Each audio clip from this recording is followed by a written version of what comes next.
Olá Brasil, estamos de volta com mais uma edição do Clube MVET Podcast. Para você que acompanha o trabalho da M-Line, do Grupo Matsuda nas redes sociais, estamos de volta com mais um assunto bem interessante aqui dentro do nosso podcast, que é o Mix Feeding. A gente vai entender um pouco mais a respeito desse conceito com o nosso convidado de hoje, mais uma vez está conosco, o médico veterinário e nutricionista Ives Miceli. Seja muito bem-vindo novamente, que prazer tê-lo aqui com a gente. Obrigado, Ale. Obrigado ao Matsuda, obrigado a toda a equipe pela oportunidade. Prazer estar aqui nesse bate-papo. Bom, acho que a primeira pergunta aqui é entender um pouquinho mais desse conceito, né? Vem aí uma terminologia em inglês, mas na prática, o que significa, o que é o Mix Feeding? Acho que nomear algo que já se faz há bastante tempo, né, vem trazendo assim uma conscientização, mas num paralelo ainda faltando um pouco de orientação de como ser feito. Quando a gente fala em Mix Feeding, nós estamos mencionando uma mistura de alimentos. Misturar alimentos, será que é saudável para um pet? Será que é saudável para um cão? Saudável para um gato? Quando que a gente pode fazer esse Mix Feeding? Em quais momentos são necessários? Ou eu posso utilizar o Mix Feeding diariamente? Então, são perguntas que a gente recebe e são dúvidas frequentes de tutores e até mesmo de colegas médicos veterinários. Então, quando a gente adentra sobre a análise de um Mix Feeding, o que a gente começa a puxar? Uma questão cultural, né? Quando nós preparamos o nosso alimento, a gente costuma colocar misturas de alimentos num prato para tentar satisfazer as nossas necessidades. E vai nessa conotação a visão do dono em relação ao animal de que se ele utilizar um alimento seco, um alimento úmido e outros perfis de nutrição, ele vai estar fazendo o melhor para o animal, oferecendo uma alimentação saudável, enriquecida e tudo mais. Só que nós temos que prestar atenção na composição desses alimentos, porque nem sempre isso vai ser saudável, né? Por quais motivos? Porque se eu tenho um alimento completo e tudo que eu adiciono a um alimento que tem a classificação como completo, eu posso mexer na assimilação e na absorção dos nutrientes, e principalmente dos nutrientes essenciais. Então isso pode ser benéfico em algumas situações, mas pode acarretar problemas de saúde futuro se eu não colocar um prazo determinado para essa mistura, ou se essa mistura não for corretamente elaborada na hora de oferecer para o animal. A gente precisa lembrar que nutrição tem uma boa pitada aí de matemática no sentido do equilíbrio dos nutrientes, né? Sim. Até alguma... Bom, isso eu aprendo entrevistando os profissionais, né? Aí me corrija se eu estiver errado, mas existem aquelas leis, por exemplo, a lei da sinergia ou do antagonismo, né? Então, se você colocar muito de um ingrediente, pode prejudicar a absorção de outro nutriente. Perfeito. Então, isso, no final das contas, quando a gente não tem realmente um balanceamento nutricional com todos os nutrientes nas proporções adequadas, a gente pode predispor o animal até a problemas de saúde. Sim, nós podemos predispor perfeitamente o seu entendimento, a sua explicação. A gente pode predispor a excedentes nutricionais ou falhas nutricionais. Né? E na visão do dono, e até, às vezes de profissionais, estão oferecendo o que há de melhor para o animal.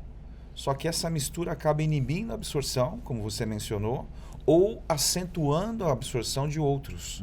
E aí uma competição desequilibrada vai fazer com que o organismo desregule, e aí sim entrando numa carência ou num excedente nutricionalmente falando. E aí vem um pouquinho da diferença entre simplesmente alimentar, ou seja, preencher o estômago do animalzinho, né, do pet, e de fato nutrir, né? São coisas diferentes. Eu posso ter um animal que está estufado, ou seja, ele consumiu uma quantidade de alimento que trouxe aquela saciedade momentânea, mas em termos de nutrientes para o seu corpo, de repente o animal não consumiu, não ingeriu aquilo que ele necessitava, né? Exatamente. Então, assim, nós temos que tomar cuidado em relação a isso. Se o animal está passando por uma fase de vida que há necessidade de fazer essa mistura, um profissional irá orientar. Agora, se eu recebo uma ideia de que eu vou oferecer uma dieta seca, um alimento úmido, eu vou dar um petisco e tudo mais. No final do dia, nós temos que fazer a soma de quais nutrientes estão ali e quanto de energia cada um desses alimentos participou. Porque começa a entrar em riscos de saúde e um risco grande é esse animal se tornar obeso. Né? Porque eu posso exceder em energia e ele não está com a necessidade de receber tanta energia com essa mistura total. Agora, por que essa prática tem ganhado espaço na rotina, né, nutricional dos pets, na sua opinião? Então, na minha visão, vem uma questão cultural e, às vezes, uma falta de informação de como fazer isso e se há necessidade não de fazer o mix feeding. Né? O que a gente percebe é que muitas vezes o dono, o proprietário, ele entende que o alimento que está ali seco, ele falta alguma coisa. Está meio sem graça, digamos assim. Não tá atraente, né? E na verdade não está atraente para a visão humana.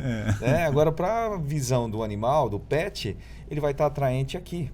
Ou seja, se o alimento tiver uma boa palatabilidade, o olfato vai ser o ponto de referência para isso. Né? Agora, existem situações já que vai para um quadro de patologia que nós entendemos que pode ser necessário fazer um mix feeding. Agora, o alimento seco, né? O alimento seco, me corrija se eu estiver errado, mas até essa questão da textura dele, do fato de ser durinho, não tem também uma função, por exemplo, de contribuir com a dentição, com a gengiva? Tem esse aspecto também, né? Então, assim, ele cumpre outras funções ali que não somente a alimentação ou a nutrição do animalzinho. Então, há um porquê de ser um alimento seco. Sim, né? Você mencionou, eu complemento o que você mencionou. A nutrição é uma ciência. Ela tem matemática, ela tem biologia, ela tem física e tem várias outras, tem química, né? Então, para a gente trazer saciedade, para a gente trazer saúde como um todo, nós temos que estudar. Então, para eu misturar um alimento com o outro, eu tenho que fazer entendimento do que há na composição de cada perfil, para ver se eles vão atuar de modo sinérgico ou se haverá competição, né? Ou inibição. Então, tudo isso tem que ser analisado. Quando você menciona que o alimento seco ele tem uma textura que vai ajudar na saúde bucal, perfeito, né? Mas voltando no lado da necessidade, né? Se eu entendo que um animal está passando por um processo de saúde que ele precisa receber algo a mais, um suplemento ou uma adição de nutrientes, tudo bem, eu posso organizar esse mix feeding desde que ele atenda essas necessidades, essas exigências que o animal vem apresentar. Vamos falar disso? Em quais casos, em quais momentos assim, o profissional, o nutricionista, o médico veterinário, ele vai dizer, olha, nesse caso, vamos entrar então com o mix feeding, vamos fazer essa mistura de alimentos. Quais são os quadros que esse manejo nutricional é recomendado? Quando você vai fazer uma transição de perfil de dieta. Eu tenho um animal que ele está habituado a receber comida caseira. Um exemplo. A consistência de uma comida caseira, ela vem de uma alta umidade. Ou seja, acima de 70%, 75% de água nessa composição. Aquele arroz com frango, polenta com carne moída. Exato. Que para nós é muito bom. Para nós é muito bom. Agora, para o nosso pet, já perdeu as características nutricionais e exigências que ele vem nos demonstrando, né? Através dos estudos. E aí, quando eu penso em fazer essa transição, o que vai acontecer? Se eu chegar diretamente com um alimento seco, ele vai sentir. Por dois motivos bem significativos. Um é a consistência e o outro é a palatabilidade. Porque a água é um grande palatabilizante. Então, um alimento úmido, muitas vezes ele atrai muito mais o consumo pelo esse teor de umidade que ele apresenta. Né? E aí a consistência, o animal já está habituado e vai lá. Mas se eu tenho como fazer essa transição, o que nós recomendamos? Fazer de modo gradativo. Eu vou misturando o alimento que eu quero que seja o principal na dieta, na refeição desse animal, em porções em percentual gradativo num período de tempo, para não chegar de uma vez e ele ir se adaptando também. Porque essa adaptação, nós sugerimos que ela seja de modo gradual, porque ele tem enzimas digestivas que não estão esperando esse outro perfil nutricional. E aí, ao invés de ser benéfica essa transição para a alimentação seca, ela pode ser prejudicial, porque o animal não vai ter no trato digestório dele um reconhecimento desse novo alimento. O que ele vai fazer? Opa, não reconheço, eu jogo para fora. Eu transformo isso ali numa diarreia, transformo isso num vômito e pronto, não vou absorver, né? Então, tudo é muito importante que seja gradual, que tenha combinações e momentos exatos de utilização. Quando nós analisamos, por exemplo, um filhote ele está saindo da alimentação materna, que é o leite materno, e vai receber uma dieta ali das primeiras fases de vida, que é o crescimento, né? A fase de desmame. O desmame, o que é? É ele sair da alimentação láctea e passar para a dieta sólida, de rotina, sendo mais sólida, né? E para fazer isso, eu tenho que fazer gradativo. A hora que eu chego perto da próxima à idade adulta, eu vou fazer uma outra transição, que é sair da fase filhote para o adulto. É outra transição que eu tenho que seguir. O período adulto vai variar com o porte e vai variar por espécie também. Quanto tempo ele vai ficar com o alimento adulto? Se ele ficar saudável a vida toda, eu não modifico. Eu só vou mudar lá na frente, a hora que ele estiver acusando sinais de envelhecimento. Aí vai ser... E por que razão? Ou seja, por que o animal, quando ele está nessa fase de sênior já, o animal, o nosso pet geriátrico, né? O velhinho, ele precisa, de repente, se for o caso, né, dependendo da avaliação do profissional que está atendendo o animalzinho, fazer também o uso do mix feeding. Então, os dentes, alguma coisa que influencia, ou só a questão da necessidade nutricional? Então, aí também é válido uma grande avaliação, né? A gente colocar que é necessário fazer um mix feeding, nós não podemos afirmar. Então, o mix feeding ele vai entrar se o profissional analisar a necessidade. Caso a caso. Caso a caso, né? Particularidades, né? Até ontem, conversando um pouco com o pessoal aqui na empresa, a gente falando sobre tendências futuras. No meu entendimento, a nutrição ela vai partir para o individual, futuramente. Hoje nós temos uma nutrição coletiva, né? Eu faço uma fórmula que ela vai atender a média da população canina, a média da população felina. O futuro vai ser eu entender a necessidade de cada indivíduo dessa população e preparar uma dieta específica. Você fala, nossa, isso é possível? Eu falei, talvez hoje ainda não, mas no futuro isso vai ser on-label. Você vai preparar e vai entregar, às vezes até na residência do proprietário, entendeu?